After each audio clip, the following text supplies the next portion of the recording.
बिस्मिल्लाहिर्रहमानिर्रहीम। अस्सलाम वालेकुम व्यूअर्स, आप देख रहे हैं डाइनिंग। और आज मैं आपसे बिहारी बैंगन की बहुत ही मज़ेदार रेसिपी शेयर कर रही हूँ। ये इतने मज़े के बनेंगे कि खाने वालों का हाथ नहीं रुकेगा। अगर मेरी वीडियोस अच्छी लगी तो लाल सब्सक्राइब को क्लिक कर दें। साथ में ये जो बेल का आइकॉन है इसको क्लिक कर दें। इसको क्लिक करने से आपको मेरी हर नई वीडियो का नोटिफिकेशन सबसे पहले फ्री में मिलेगा। रेसिपी को स्टार्ट करते हैं। इसके लिए छोटे साइज के बैंगन हम इस्तेमाल कर रहे हैं और ये आधा किलो की मिकदार में है। सिर्फ इस तरह से किनारों पे कट लगाना है। इस हिस्से को उतार लेंगे, इसके सेंटर में आर पार कट लगा लेंगे और इस तरह से चेक कर लेंगे इसमें किसी किस्म का निशान तो नहीं है। अगर बिल्कुल ठीक है तो रहने देंगे। जी, बैंगन का मसाला बनाने से पहले इमली का पानी तैयार कर लेते हैं। इसके लिए 2 खाने वाले चम्मच इमली ली है। इसमें का पानी डालेंगे। इमली का पानी हम सबसे पहले तैयार करके रखेंगे। ये बॉइलिंग पॉइंट पे आगे हीट को बिल्कुल लो कर देते हैं। 10 मिनट के बाद चूल्हे की हीट को ऑफ कर दिया था। इसे अच्छी तरह से मिक्सअप करेंगे। इसके साथ ही हीट को ऑन कर लेते हैं। आधा कप ऑयल इसमें जाएगा। इसमें इस बात का ख्याल रखना है कि बैंगनों को धो के अच्छी तरह से खुश्क किया हुआ हो।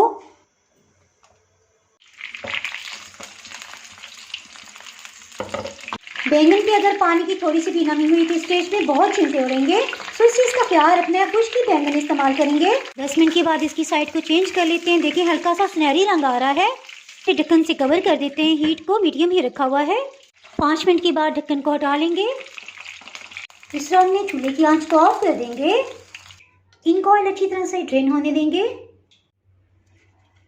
इन्हें निकाल लेते हैं। बैंगनों को देखें तो ऐसे लगता है इनकी मत मारी गई है, यानी काफ़ी नरम हो गए हैं। इसके साथ ही दोबारा से हीट को ऑन कर लेते हैं। गाढ़ा और अच्छा मसाला बनाने के लिए बड़े साइज का प्याज इस्तेमाल कर रहे हैं। इसमें प्याज को चॉप करके शामिल करेंगे। चॉप किए प्याज 2 कप बन गए हैं। चूल्हे की आंच को मीडियम लो ही रखेंगे। 4 मिनट हो गए हैं और प्याज पे कहीं कहीं सुनहरी रंग आ रहा है। इसमें 1 खाने वाला चम्मच लहसुन अदरक का पेस्ट शामिल कर देंगे। इसे 2 से 3 मिनट तक ग्लास में भूनेंगे, वरना थ्रू आउट खाने में इसकी स्मेल रह जाती है। टाइम की बचत करते हैं, सो मज़ेदार सा बिहारी मसाला तैयार कर लेते हैं।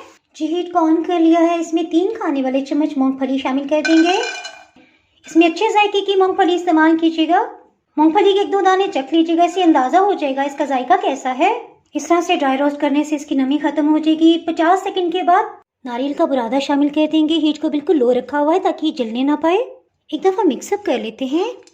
इसमें धुली हुई साफ खसखस 1 खाने वाला चम्मच इस्तेमाल होगी।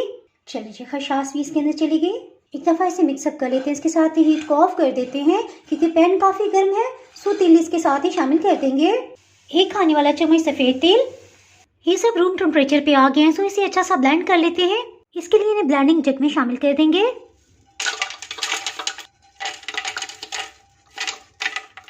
इमली के पानी को छान के इसमें डाल देंगे। ये देखिए प्याज पे लाइट सा सुनहरी कलर आ गया। इसके साथ ही हीट को ऑफ कर देते हैं। प्याज को एक साइड पे जमा कर लेंगे ताकि इसमें से जो भी ऑयल है वो निकल जाए। और ठंडे हुए प्याज को भी शामिल कर देंगे। इन्हें हाई स्पीड पे ब्लेंड कर लेते हैं। दोबारा से हीट को ऑन कर लेते हैं। ऑयल थोड़ा कम लग रहा है, 1/4 कप ऑयल दोबारा से डाल देंगे। अब की बार चूल्हे की आंच को लो ही रखेंगे। इसमें कड़ी पत्ते 5-6 हैं, इन्हें डाल देंगे। आधी चाय की चम्मच सफ़ेद ज़ीरा, 1/4 टीस्पून हल्दी पाउडर।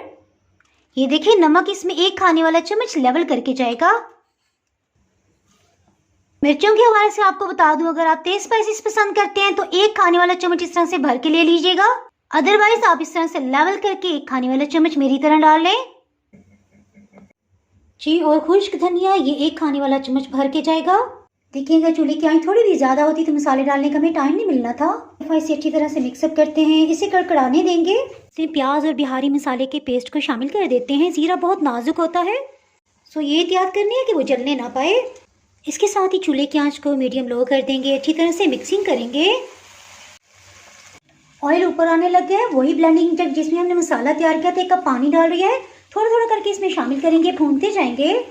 ये देखें एक दफ़ा तो हमने इस पानी का छींटा लगा के इसे अच्छी तरह से भून लिया है ना। अब इसमें रोस्ट किए बैंगन को शामिल कर देंगे। ब्लेंडिंग जग में जो पानी था ना वो हमने सिर्फ एक दफ़ा ही इसका छींटा लगा के भुना था। बकाया पानी को इसमें शामिल कर देंगे। 3 हरी मिर्चों को सेंटर से कट लगा लिया, इसे भी डाल देंगे। बैंगन डालने के बाद ज़्यादा चम्मच नहीं चलाना है, इसके साथ इसे ढक्कन से कवर कर देते हैं, हीट को लो कर देंगे। बिल्कुल लो हीट पे पकते हैं 20 मिनट हो चुके हैं। इस राउंड में 2 दफ़ा इसमें चम्मच भी चलाया था। इसमें थोड़ी सी ग्रेवी रखी जाती है, लास्ट में थोड़ा सा हरा धनिया डाल देंगे। इसके साथ ये चूल्हे की हीट को ऑफ कर देंगे, थोड़ा सा गर्म मसाला छिड़क देते हैं। आप इसमें चाहें तो बैंगन को कतलों की सूरत में भी कटिंग कर सकते हैं। इसे डिश आउट कर लेते हैं। मेरा ख्याल है इसमें सारी ग्रेवी डाल देते हैं। ये इतने मज़े के बनेंगे कि खाने वालों का हाथ नहीं रुकेगा। उम्मीद करती हूँ आपको ये रेसिपी बहुत ही पसंद आई होगी। इसके साथ ही जनाब, अगर आप मेरे चैनल पर नए हैं और चैनल को अभी तक सब्सक्राइब नहीं किया तो फटाफट से सब्सक्राइब कर दें। बेल आइकन प्रेस करना बहुत ही ज़रूरी है, इसके बाद आपको मेरी नई अपलोड होने वाली वीडियो का नोटिफिकेशन नहीं मिल पाएगा। तो हमें याद रखिए वीडियो लाइक और शेयर करना बिल्कुल भी ना भूलिएगा। इसके साथ ही मैं इजाज़त चाहती हूँ। अल्लाह हाफिज़।